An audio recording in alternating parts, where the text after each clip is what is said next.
What's going on, guys? My name is Joe. If you don't know who I am or what I do, I used to run this social media ministry called Tattooed Theist.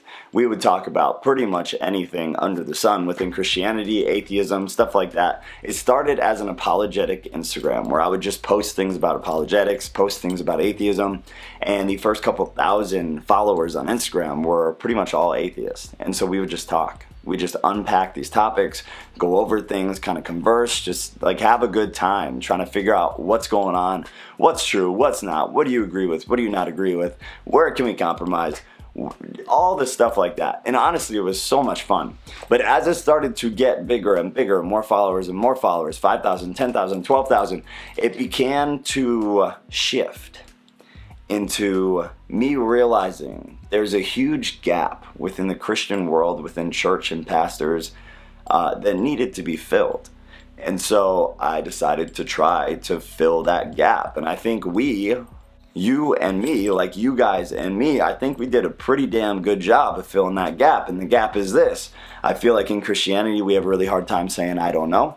I feel like in Christianity, we have a really hard time being honest about theological beliefs, denominations, things like that.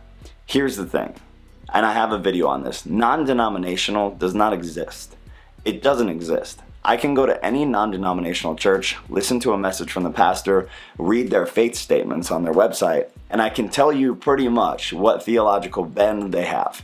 And a theological bend leads to having a denomination. Unless you are a church that teaches tons of different types of theology about the same message or the same topic, my personal opinion is that you're not non-denominational because you're taking a theological stance on that scripture, on that message. Total out there, we're not going to get into it. But it's a huge gap where I feel like we just shoot answers out to people. We just spit things out from the Bible in people's faces that they don't understand. I feel like we give these cookie cutter answers. We don't put a lot into them. I feel like there's just a huge damn gap for Christians who aren't well educated within theology and stuff like that. Like lucky I went to college. Lucky I started my master's program. Like lucky I got to do all that. And my undergraduate degree was in Christian ministry. Like I got to study all of this and I'm super blessed for it. So because of that, I'm trying to pay it forward by answering all these questions you guys have. So every week, like I used to do, I'm going to be posting two things. I'm going to post the big list of questions for you guys to be able to pick from, and that'll be whatever I do that video on next. And then I will also be posting a post asking you guys to give me more questions. So in the comments, you would just filter more questions in there. I'll add them to that big running list, and then every week we'll hit one of those videos. But that's the whole goal behind this ministry, is trying to fill that gap, answering questions that are really, really hard, like sex before marriage, Christians drinking, smoking pot, stuff like that. Things that are rough, that if you go to a church, you know what answer they're going to give you, and you know it's not going to make you feel any better, you're not going to understand it any better, yada, yada, yada. The other thing I'm huge on is when I teach something theological, I will give you opinions from several different theological bends. I will not give you mine.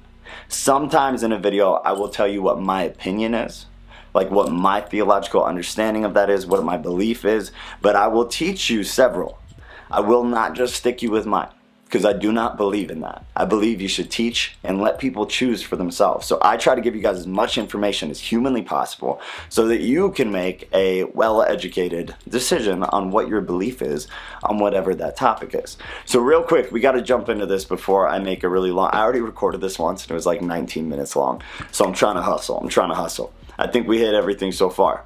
You guys gave me some questions. You said you wanted the first video when I came back to just be kind of me telling you where the hell I've been. Like what's going on.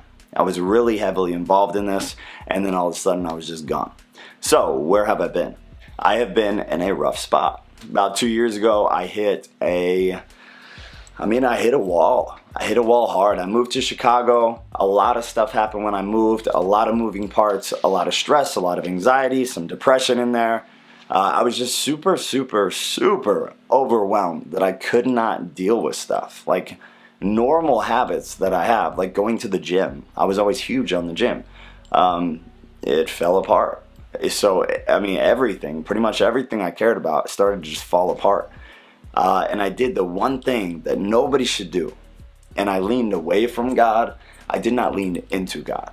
I leaned the hell out, and it was the wrong choice. Everything just got darker, rougher, just god awful, really bad. And so you guys know when you've been in seasons like that, it just kind of snowballs because everything starts to fall apart, and then everything else starts to fall apart, and then you've got all these negative feelings about yourself, and then you've got all these negative feelings about everything that you're doing and everything that you've done. And so I didn't feel like I was capable of doing this anymore. And I'm glad that I didn't, because I'm in a position of, because of you guys, you put me in this position of kind of like educator or teacher or leader, whatever. And one, that's a lot of pressure. But two, I didn't feel right in continuing doing this when my own personal stuff was not figured out.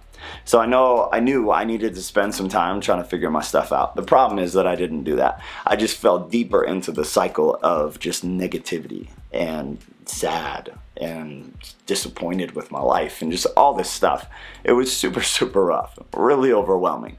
But as of just this past month, something clicked in my head. Like I had this aha moment. I had this just slap in the face from God, and everything got put back into perspective.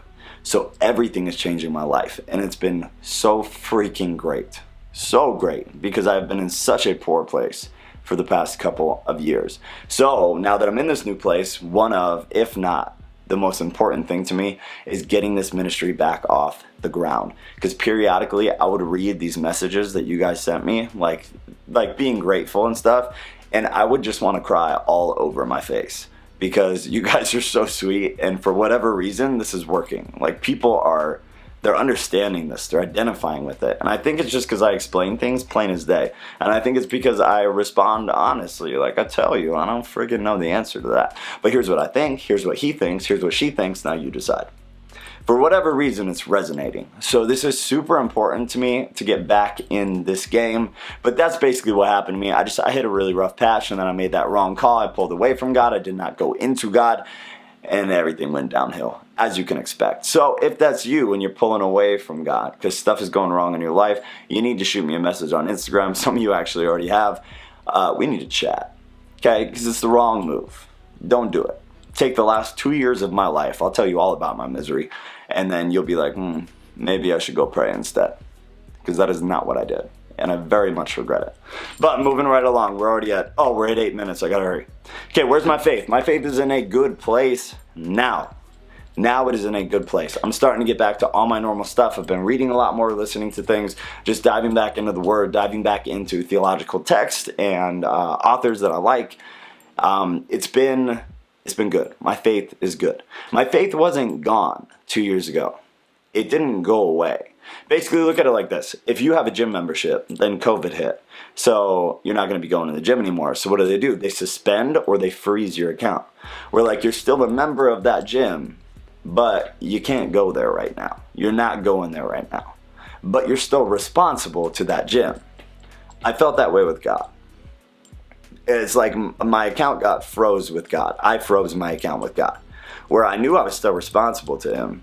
I knew that there was stuff I should be doing. I knew that He was ever present right there. But I just felt like I couldn't be in it. And that's when I pulled away, and it was the wrong move. So that's where my faith was. I was on freeze. And now I feel like I'm slowly thawing my faith right now. Just diving back in. I'm going back to church again. I'm taking my daughter to church with me. She's having a great freaking time, so I'm super excited about that.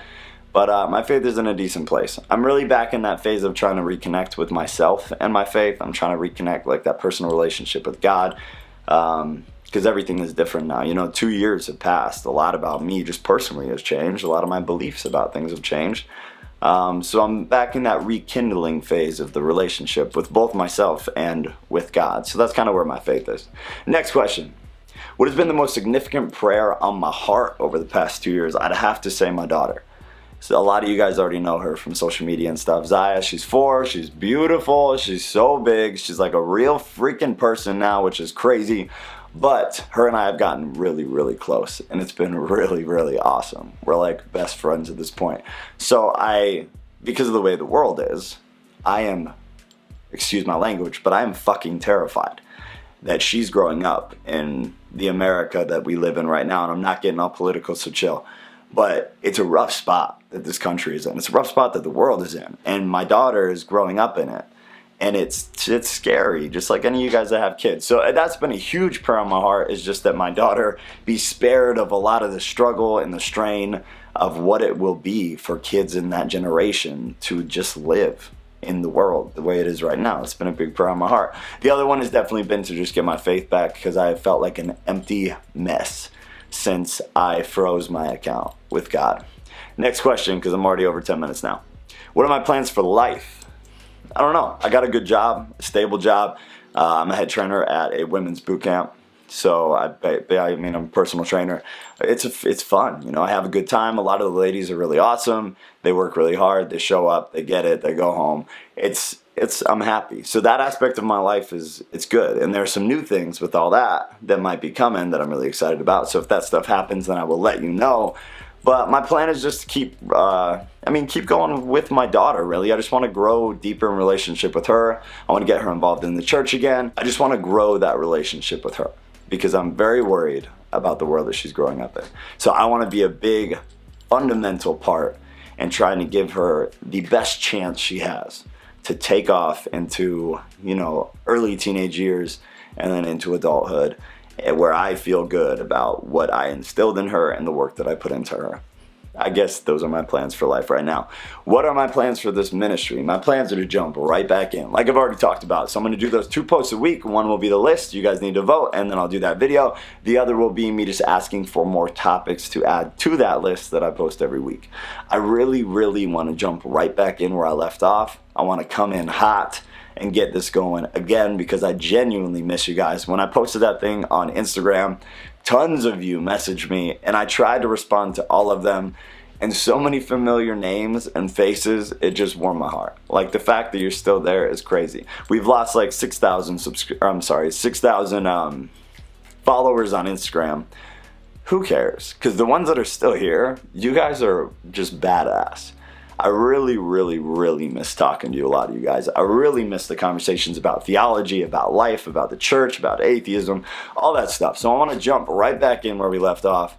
I'm just excited, man. I've got a lot of love for you guys. You guys know that. If there's anything I can do for you, if there's any questions that I can answer about my personal stuff just because you're curious or because you're going through something similar, please message me on Instagram. That's where I will definitely reply. Facebook, probably not. Twitter, definitely not. But Instagram, for sure. Alright, so now for all the annoying stuff that you guys see on YouTube all the time. If you're not already a subscriber, please click the red button below. Do it, because I'm going to start posting these videos again. It's going to be a good time. We're going to go over some crazy shit, some fun stuff. It's going to be a good time. So do that. If you're not following me on Instagram, that is where all the magic truly happens. So you need to do that. If not YouTube, don't care. At least go to Instagram and follow me there, because that's where most of the conversation happens. That's where the lists go. And that's where I will personally respond to whatever you send me, unless it's ridiculous. So do that.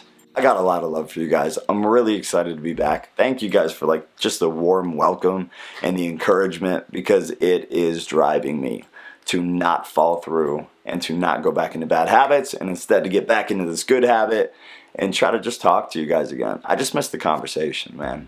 So I love you guys. Have a wonderful night or morning, whenever you watch this, whatever. Have a wonderful whatever time of day it is, okay?